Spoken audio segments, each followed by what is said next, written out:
Hey there, I'm Matt, co-founder at Helpt. And I'm David, co-founder at Helpt. And this is the Cool Kids Table. This isn't your typical industry podcast. Each month, we sit down with MSPs, vendors, and channel pros to swap stories, share real insights, and have a little fun. You'll get expert takes along with sports debates and some class clown moments. It's part grade school nostalgia and part real talk about what's going on in business. No scripts, no sales pitches, just a real lunchroom conversation. So grab your tray and let's hang out at the Cool Kids Table. Welcome to the Cool Kids Table podcast. I am Matt. I'm one of the founders here at Helpt, and I am hosting with my co-founder, David. Hey everybody. Today we have special guest Frank Raimondi, the VP of Channel Alliance and Partnerships at Nodeware. Frank, can you tell us a little bit about yourself and Nodeware? No, I'm done. I don't want to talk today.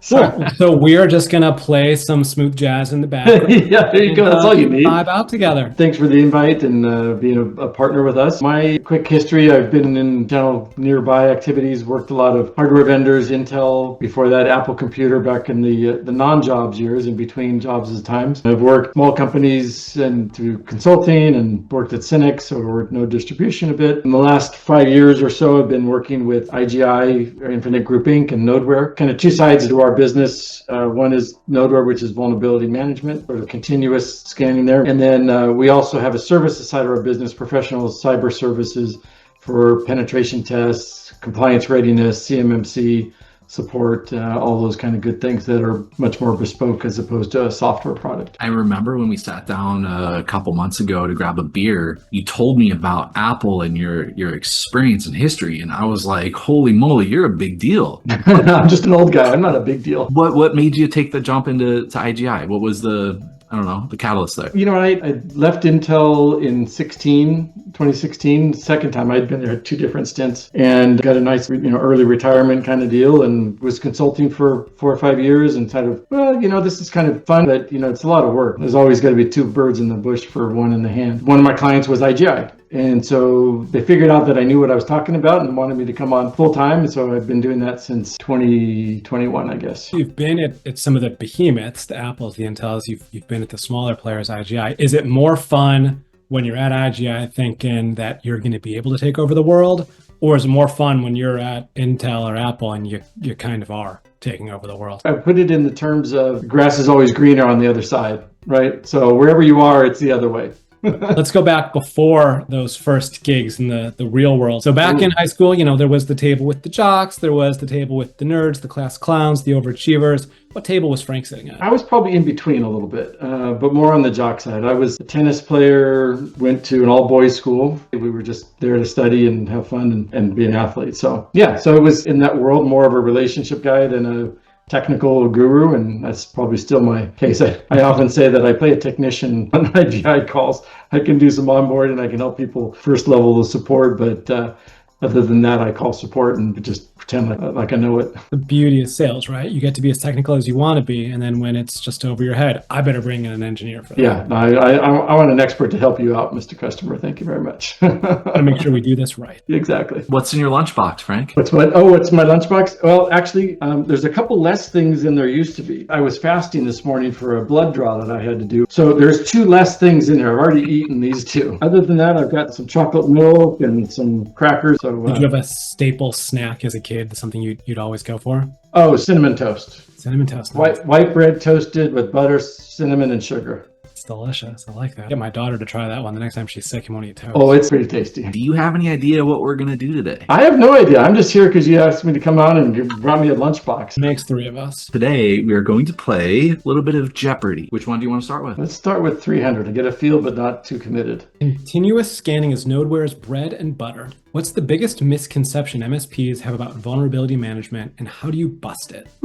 I would say that the biggest misconception is that it only needs to be done once a month or once a quarter. And as we've seen, both compliance requirements and other things else, it's a daily, it's a continuous play. And if you're not doing that, then you're not protecting your customers. Things happen too often, too many different patches required, updates sent, that if you're not doing it, then you're not servicing your customer properly. Yeah, there's so much running on your computer. Why not have it continuously scanned while it's a no-brainer? I mean, think about it, right? There's a reason that Microsoft does a patch Tuesday every month. And then the bust it part. I don't know, how do you bust that misconception for the MSPs? Part of the misconception is also that it's going to cost a lot, right? If you're doing it it, on a regular basis. If you're doing true management, then it's going to cost a lot. And so we talk through and walk through what is the true cost of doing this, right? Because you're getting asset identification, right? You know what's on the network, you know what you need to be protecting and checking on. So it's kind of a twofer in that regard. And given that, a lot of MSPs might be charging $40-$50 a month per seat, their cost per employee might be $1 to maybe maximum $1.50 at the lower volume that is added to their cost, then it's not a big cost. They just need to be doing it. And the biggest thing is if they're involved in any kind of compliance world or cyber insurance, they are specifically calling out continuous vulnerability management.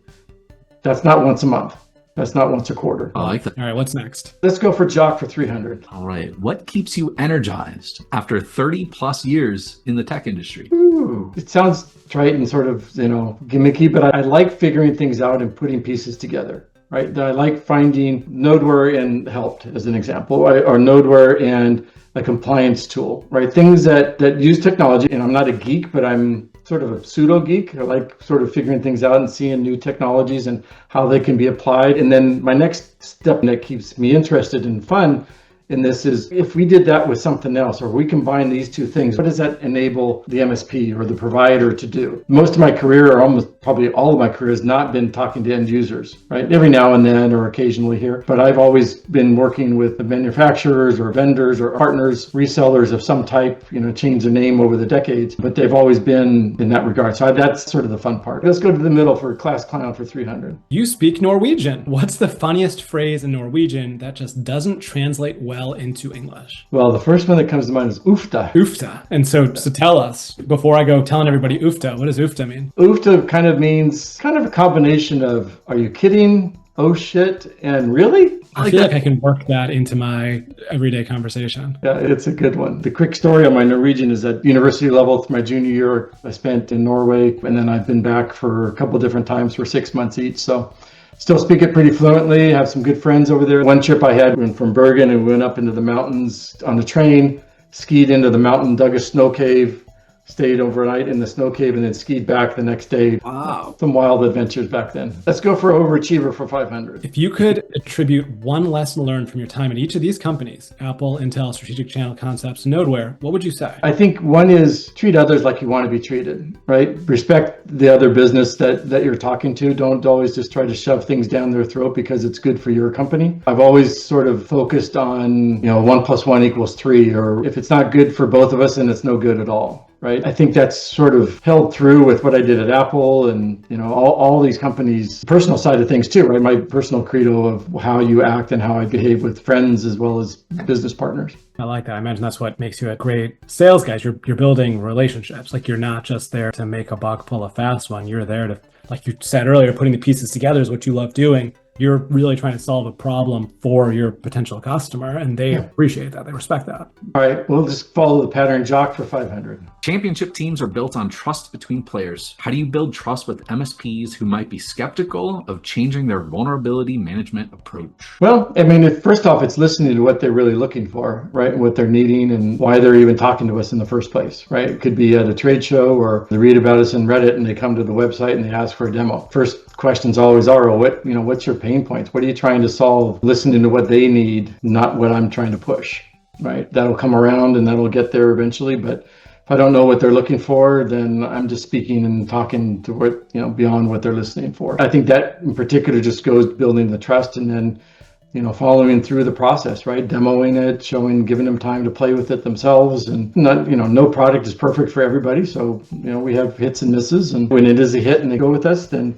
we're available. We want to build that relationship, because one of the things that we found with a lot of MSPs is they'll buy it for a couple particular customers, and then they either don't think about rolling it out to the rest of them, or they think it's too costly. Back to the other trivia question here, right? They're afraid to roll it out because we almost find too much information. We find bad things that need to be fixed, and A lot of times, and that's where Helpt comes in, right? I mean, one of our common interests or objections for not going forward is, I don't have the staff, I don't have the resource. And that's why we kind of sought out each other, right? From enabling Helpt to bring the service level to the customer so they don't have to ramp up just to roll this out. Because again, the whole point in the beginning was they need to be protecting themselves and they need to be protecting their customers. And we appreciate the opportunity to be helping those people.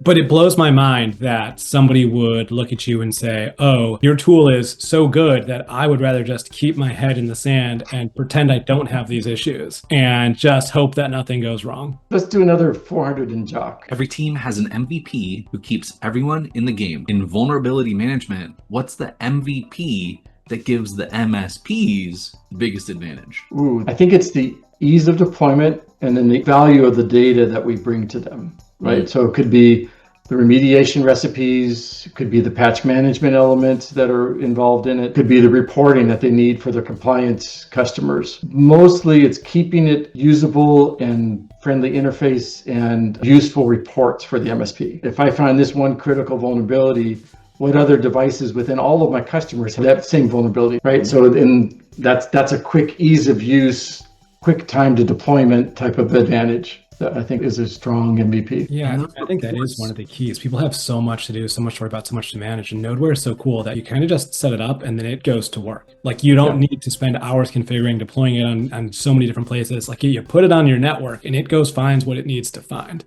Exactly. Okay, we're running out of time here, right? So we've got a minute left. Let's go for overachievers for 400. I'm going to maximize my revenue here. Lightning round. Where do you see vulnerability management and cybersecurity solutions evolving over the next 3 to 5 years? Ooh, well, I can't go anywhere without the mention of the two most overused letters in the alphabet today, A and I. There's probably a lot of play with AI. I mean, we're building it into the back end. It's not up front and center that says, oh, AI produced this, but there is a lot of elements that we do there. So I think vulnerability management will always have a play, right? Because there's always failures in the systems. And if you look at AI elements, right, it's probably even more critical that you're continuously looking for the vulnerabilities in the systems because AI is doing it as well, right? And if AI and the bad guys using AI beat you to the fix, you're toast. So that's time up, but let's give you one more question here. Let's finish the class clown for 400. You spent 13 years at Intel. Most bizarre, only in tech moment you remember back then. It's actually 18 total years at Intel, 18 and a half when you combine the two different stints. I remember going through slides and they were talking about the internet and what, the cloud meant and blah, blah, blah, right? And so I can remember vividly, a presentation, whether it was a sales conference or some rollout of something. And there was slides with, showing clouds and, talking different things. And I came back 5 years later and I swear I saw the exact same slide still being used. A little bit different references, different terms maybe, but it was like, oh, come on, people, we've come further than that. So this is the leaderboard as it currently stands. Okay. And if I did my math correctly, you've got about 3,600 points right now. Which of the 3 sections would you want to be in the running for? Is that really you and David? Holy mackerel. Let's go for most likely to succeed for, let's do it all, 3,600. Let's go for it. Portland is famous for its donuts. Which local shop, now with locations across the U.S., is known for creations like bacon maple bars? Voodoo Donuts. I didn't even have to think about that one. What?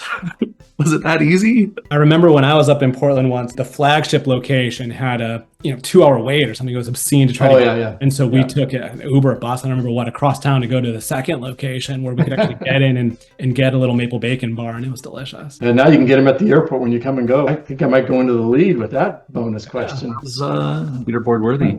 Frank, I'm hungry, so we got to wrap this up. You've survived the lunchroom cast. You've earned your seat at the Cool Kids table. After somebody watches, listens, where can they reach out and find you? Yeah, easiest way is first to Nodeware. It's nodeware.com. For me, FRAIMONDI at IGIUS. My email address. Love to reach out, or you can find me on LinkedIn. I think I'm one of maybe 2 Frank Raimondis on LinkedIn. Then you can look for my goofy face, my old face, and find me there. Well, appreciate the time. This has been great. We have special winners and prizes today.